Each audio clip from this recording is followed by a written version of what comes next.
We don't need to rush, but don't hesitate. You just say the word and I'm ready, babe. High up off your touch, girl, I elevate. You're more than a drug, you're my medication. I love it when you rub me down, rub me down, rub me down, rub me down. I love it when you rub me down, rub me down, rub me down, rub me down. YouTube, we're back. Like we're legit back. Like look at my eyes, look at my eyes. We're back. What's up, y'all? How y'all doing today? I'm your host Justin Shepherd, and here today, you know, y'all know music holds a special place in my heart. It's like right here, to my side, right here. This is correct. That's it. That's it. All right. Yep. Yeah, there we go. Music holds a special place to my heart, and today, you know, we have an artist, not a rapper today, but we have, you know, the feeling, the vibe, the soul, the everything behind the music. You know what I'm saying? Music started off of feels. You know, it started talking about, you know, it's off of emotion and everything. And I think my guy Marquo right here is the epitome of that with his music. What's up, man? How you doing today? Hey, man. Appreciate you for having me. I appreciate, first of all, I appreciate you making the drive to come down. Man, it took forever, but I finally made it. Look, that's what we're here for. That's commitment. I appreciate that. And first question, you know, I have about you today. First off, we're just gonna keep it short, simple. Where are you from, man? Man, so I'm originally from Seattle, Washington. Seattle, Washington, man, up there on the West Coast, man. I had moved to Houston in 2009, right before my freshman year in college. You know, I want to say 13. So, you know, you leaving all your childhood friends, the ones you like, that's all you know. Right. That was really hard for me. You know what I'm saying? But at the end of the day, my mom, she knew what she was doing at the same time, and I feel like that was the best move for me. Cause, you know, after I left, it seemed like everything, I ain't gonna lie, everything went, like with the group I was hanging around, everything went to shits. You know what I'm saying? Everything went downhill. Right. You know, but I still keep in contact with my boys that I grew up with. You know what I'm saying? But they had a tough time out there. Was it like a different adjusting the weather and everything? Oh man, I couldn't breathe when I first got out here. Got off that plane. And then I was playing football too, so playing football. Humidity. Yeah, playing football in Seattle, playing football in Houston. That's completely different. What? Oh my! I had to take more breaks than the average player out here. I was like, Coach, just give me a second, man. You know what I'm saying? I'm from the West, man. I feel you. That's can't even breathe out here. But yeah. For sure, man. That's what's up. Now that we got the particulars out the way, you know, people know where you're from, a little bit about your background. Let's get into the background of this music right here. When did you actually start like making music and taking it seriously? Making music and taking it serious? About 2 years ago. 2 years ago? 2 years ago. I know a lot of people have been on their grind for a while, but for me, this is really just the beginning. You know, it's gonna be a long journey, and I understand that. You know, you gotta put work in to get, you know what I'm saying, in order to get something, you know what I'm saying, the output, you know what I'm saying, input to receive the output. So, yeah, I started taking it serious about 2 years ago because I'm a Q dog, root to the bros. Look at this. Root to the bros. I'm gonna flash the whole, I have this on my laptop I have that on my laptop every interview for people to know that Alpha Phi Alpha's the best. Yeah, so, I don't really care. But yeah, I crossed in spring 17. Shout out to Q-Print 20, man, over there at Prairie View, Rotator. So, but yeah, I had went viral. So, that was pretty much the end of my football, you know what I'm saying, comes to the close of my football journey. You know, I was just like every kid who wants to make the NFL, but unfortunately that didn't happen. So people started putting the bug in my ear after I went viral. It was like, you know, social media is a powerful thing nowadays, so it's like you might as well just start, you know what I'm saying, putting some content out there. You always could sing, so you know what I'm saying, just make some music. So the first song I wrote was actually Body Call, the first song I actually put out. And that caught so much buzz, and it was just like, wow, all right, cool, Alright, cool. Alright, I got my mindset, let's do it. And over the course of the journey, you know, when you stick with something so long, you start to fall in love with it. And music always been a passion, but now it's like a burning passion. Like I'm always writing something. You see me, writing something. It's like you got the itch now. Yeah, it's like you got the itch. It's like my poems. It's not. I need to. It's like you be at home. It's like I'm sitting here, I'm chilling. But I really could just be writing. Yeah, really just, you know what I'm saying, perfecting the craft. You know what I'm saying. So taking it serious about 2 years now. So hey. That's what's up, man. That's what's up. And one of the things like I've noticed about your music, even though you say you've only been technically like really going hard for like 2 years, is how you put together your music. It's very detailed.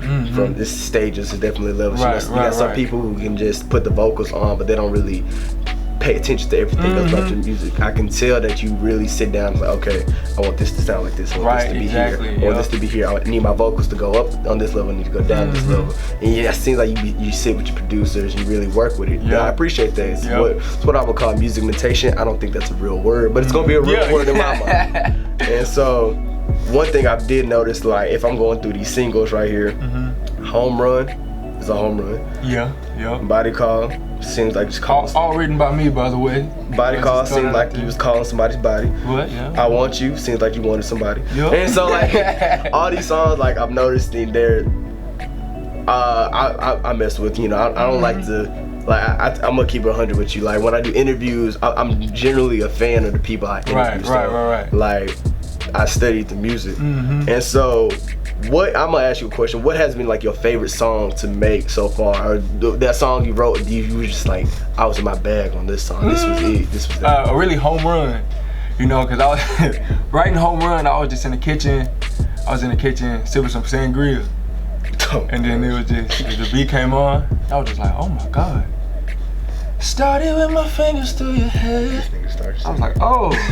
It is just line by line. I just kept going. And then when I got to the hook of the chorus, I was just like, oh, I can add so much. It's so much room for, you know what I'm saying, for growth in this song. Let me add so much stuff in the background so it actually sounds like I hit a home run at the end of the day. So that's how that came. That's like my favorite joint. And then hearing it on like a big speaker, oh, you can feel the song. Yeah, it's a car vibe. Feel the song, yeah. And my boy, he got like some, you know, got the bass in the car.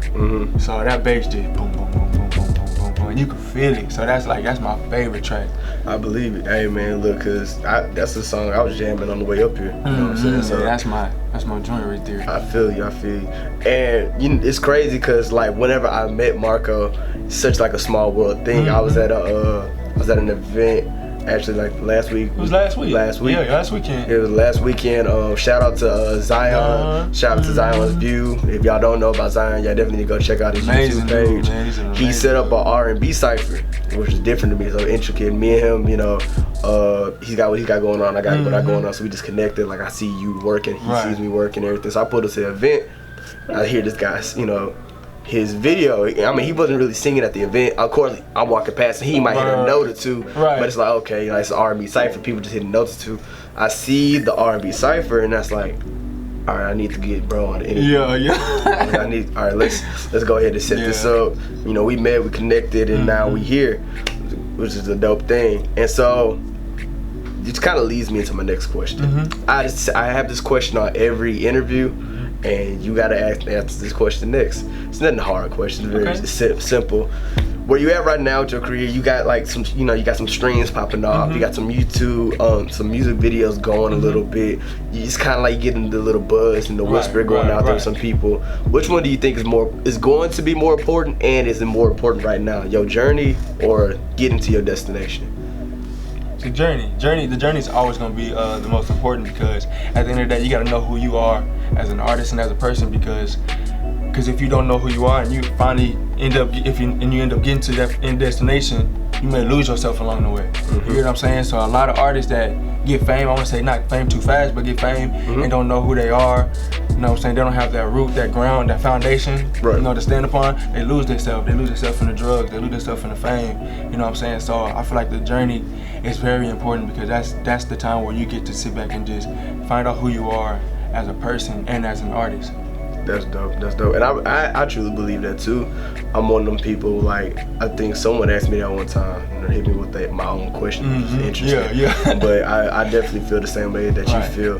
And I think one thing that you should do, like, you know, I can only suggest, is like during these moments, you know, this is a term going around, like, you know, smell your flowers, smell your roses. You got, when you hit these little moments, like, acknowledge them. Don't be like, nah, man, I just gotta.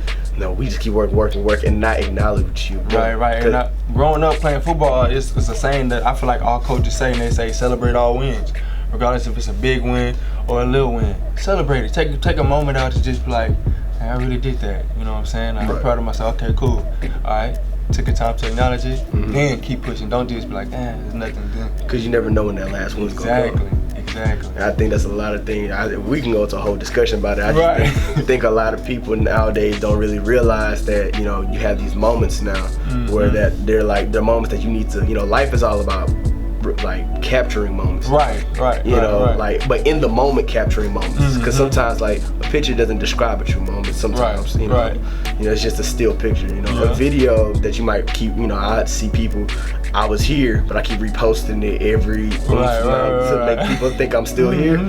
Yeah, that's not a real feel. It's like all these moments that we have in life is like, let me capture this moment in the moment, like while I'm here. Which is dope. It's dope, man.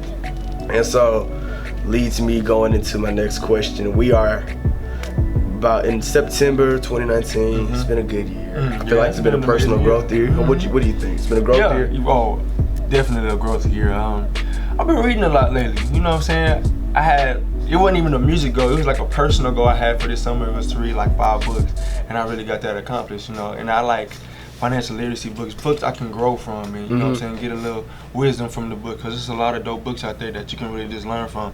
And I took the time actually just for personal growth. I didn't take no time from music because I was still doing music, but I actually set aside time for, you know what I'm saying, just growing in my faith or growing spiritually and things like that. So it's been an amazing year just for growth, period. And I'm glad you said that. I just said that on my Instagram yesterday. I said this is the year of growth. I said I think this is the time period. I've been noticing with a bunch of my peers from either working or doing like these interviews, from whether just like just myself, you know what I'm saying? It's been a time for growth and everything. So I appreciate you saying that, because you co-signed on what I said yesterday. That's the name of the game, is growing, man. As long as you're growing constantly, you can't lose. You know what I'm saying? As long as you're growing constantly, you cannot lose. It's always going to be a win.